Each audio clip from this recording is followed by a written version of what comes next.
ये स्लाइड नीति शास्त्र और राजनीतिक दर्शन से ली गई है। इस स्लाइड में हम नीति शास्त्र की विधियों की चर्चा करेंगे। नीति शास्त्र की विधियां। नैतिक विचारों को किस विधि से प्राप्त किया जाता है? दूसरे शब्दों में नैतिक नियमों की अनिवार्यता का क्या आधार है? क्या नैतिक नियम अटल है या परिवर्तनशील? ऐसे प्रश्नों के उत्तर नीति शास्त्र की विधि जानने को प्रेरित करते हैं। सामान्य रूप से नीति शास्त्र में दो विधियां स्वीकार की गई हैं, निरपेक्ष विधि और सापेक्ष विधि। अब हम निरपेक्ष विधि की सबसे पहले चर्चा करेंगे। इस विधि के अनुसार नैतिक नियम अटल व अनिवार्य हैं। वे मनुष्य के लिए समय और स्थान से परे होते हैं। उनका स्वरूप नित्य है तथा उनमें कोई विरोध नहीं है। निरपेक्ष विधि में नैतिक नियमों की नित्यता को जानने का एकमात्र साधन अंतर आत्मा द्वारा प्राप्त अंतर ज्ञान माना गया है। अब हम सापेक्ष विधि की चर्चा करेंगे। इस विधि के अनुसार नैतिक नियम परिवर्तनशील होते हैं क्योंकि वे मनुष्य की विभिन्न परिस्थितियों, देश व काल की सीमाओं से प्रभावित होते रहते हैं। अर्थात कभी किसी नैतिक नियम को ठीक मान लिया जाता है और कहीं किसी दूसरे स्थान या समय में उसी नियम को ठीक नहीं माना जाता। अतः यह विधि नैतिक नियमों को वैज्ञानिक ज्ञान एवं अनुभव के द्वारा स्वीकार करती है। इस विषय पर विद्वानों में मतभेद है। वे अपने अपने दृष्टिकोण से नीति शास्त्र की विधियां बताते हैं। नीति शास्त्र की विधियां इस प्रकार हैं। सबसे पहले दार्शनिक विधि। दार्शनिक विधि विश्व के परम सत्य पर आधारित अनुभव निरपेक्ष एवं समन्वयात्मक है।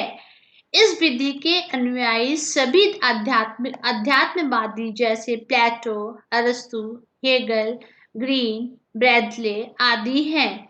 इनके अनुसार विश्व का परम तत्व एक अखंड चैतन्य है। समस्त प्रकृति उसी की अभिव्यक्ति है। मानव सहित संपूर्ण सृष्टि के माध्यम से वह शक्ति अपने को साकार कर रही है। मानव चिंतन में जो अपूर्णता की भावना है वही उस पूर्णता का संकेत करती है, जो और कोई नहीं ईश्वर है।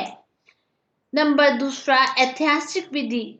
इस विधि के समर्थक हर्बर्ट स्पेंसर, स्टीफेन एवं अलेक्जेंडर जैसे विकासवादी हैं। इनके अनुसार प्रकृति नैतिकता विहीन है। नैतिक विचारों का विकास आदिम मनुष्यों के विश्वासों के अनुसार धीरे धीरे हुआ। स्पेंसर के अनुसार हम नैतिक विकास की प्रक्रिया का ही अध्ययन ऐतिहासिक ढंग से कर सकते हैं, क्योंकि ना तो नैतिकता के आदि स्वरूप को और ना पूर्ण नैतिक अवस्था को ही जाना जा सकता है। नंबर तीसरा, भौतिक एवं जैविक विधि। कुछ विचारक मानते हैं कि आचरण समस्त जीवन में व्याप्त है। इस दृष्टि से पशु और मानव एक ही प्रक्रिया के अंतर्गत हैं। जीवन का सार वातावरण के अंतर्गत आंतरिक एवं बाह्य संबंधों का तालमेल है। आचरण जीवन को या तो उन्नत या अवनत करता है। जीवन की वृद्धि करने वाला आचरण शुभ तथा उसका ह्रास करने वाला आचरण अशुभ होता है। इस प्रकार भौतिक नियम जैविक नियमों को, जैविक नियम मनोवैज्ञानिक नियमों को और मनोवैज्ञानिक नियम समाजशास्त्री नियमों को और ये अंतिम नैतिक नियमों को विकसित करते हैं। ये सभी स्तर एक ही विकास क्रम की अवस्थाएं हैं। नंबर फोर्थ, मनोवैज्ञानिक विधि। इस विधि के समर्थक उपयोगितावादी ह्यूम, बेंथम, बेन और मिल हैं। इनके अनुसार नैतिक नियमों के विकास के मूल में मनुष्य की सुख दुख की भावनाएं हैं। मनुष्य सुख चाहता है, ये मनोवैज्ञानिक सत्य है। इसलिए मानव आचरण सुख के लक्ष्य को लेकर किए जाते हैं। इस प्रकार नीति शास्त्र मनोवैज्ञानिक विश्लेषण के माध्यम से ही आचरण की विवेचना कर सकता है। कुछ सहज ज्ञानवादियों जैसे वुडवर्थ, क्लार्क, शेफ्टबरी इस आदि ने इस विधि का समर्थन किया। कांट ने भी शुभ संकल्प पर जोर देकर इस विधि को अपनाया। नंबर 5 सामाजिक विधि। इस विधि के अनुसार अलग अलग समाजों में प्रचलित रूढ़ियों, रीतियों, प्रथाओं का संग्रह कर वर्तमान एवं भूतकाल के संदर्भ में ये निष्कर्ष निकाला जाता है कि कल जो अच्छा था वह आज बुरा है। समाज की नव चेतना एवं आवश्यकता अनुसार नैतिक नियमों के रूप बदलते रहते हैं। इस प्रकार समाज वैज्ञानिक सापेक्ष आचार संहिता का निर्माण करता है। इस विधि के अनुसार नित्य व सार्वभौमिक नैतिक नियम नहीं हो सकते हैं। नंबर 6 अर्थ वैज्ञानिक विधि। यह विधि नैतिक नियमों को की वास्तविकता के प्रति शंकालु हो उठती है। आज के भाषा विश्लेषण वैज्ञानिक भाषा का स्वरूप स्थिर करने में जुटे हैं ताकि सभी प्रकार के निर्णयों को वास्तविक बनाया जा सके। इस विधि के समर्थकों का दावा है कि नीति शास्त्र के नैतिक नियमों के निर्णय वाक्य अर्थहीन होते हैं, जैसे चोरी करना बुरा है नामक वाक्य कथनकर्ता की भावना का प्रतीक है, लेकिन गाय सफेद होती है इस नामक वाक्य वास्तविक होता है। इस प्रकार इस विधि के अनुसार नैतिक निर्णय के वाक्य ना तो सत्य होते हैं ना असत्य बल्कि व्यर्थ होते हैं। नंबर नंबर नंबर 7 वैज्ञानिक विधि। कुछ विद्वान ये सोचते हैं कि नीति शास्त्र को भी वैज्ञानिक विधि का प्रयोग करना चाहिए, परंतु इस निराधार आस्था में एक दोष ये है कि वैज्ञानिक विधि द्वारा हम मानवता के बारे में नैतिक सिद्धांत या एक उद्देश्य ढूंढ नहीं सकेंगे। नंबर 8 विश्लेषण की विधि।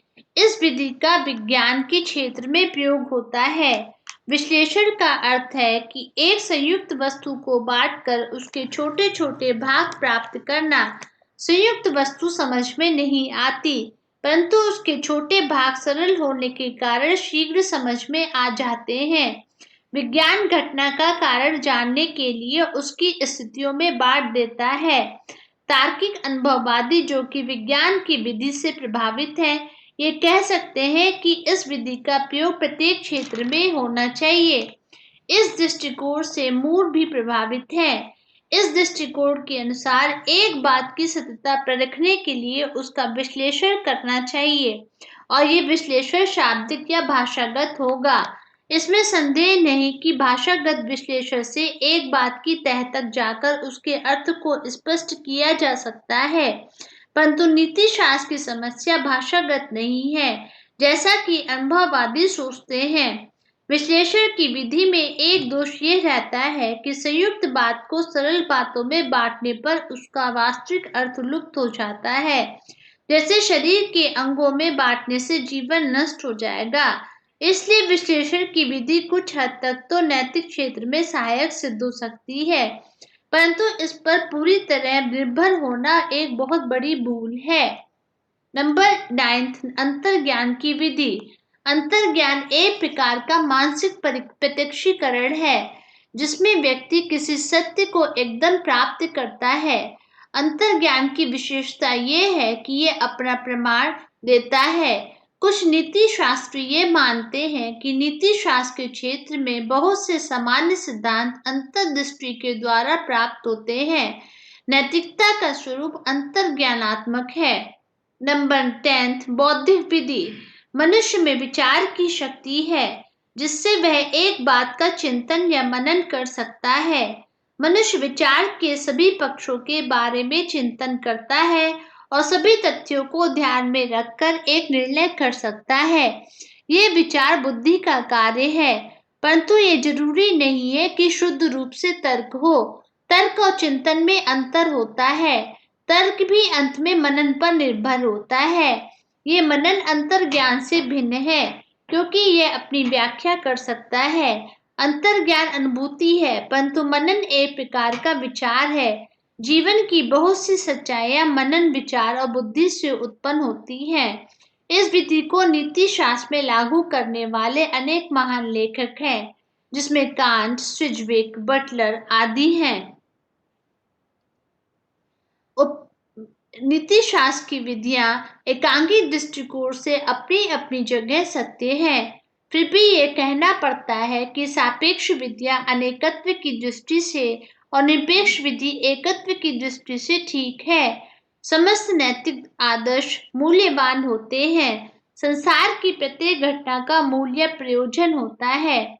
इससे सिद्ध होता है कि समस्त मूल्यों का भी कोई एक मूल्य है जो समस्त सृष्टि में व्याप्त है। मूल्य एक है, सत्य एक है, उसके रूप बदलते हैं। धन्यवाद।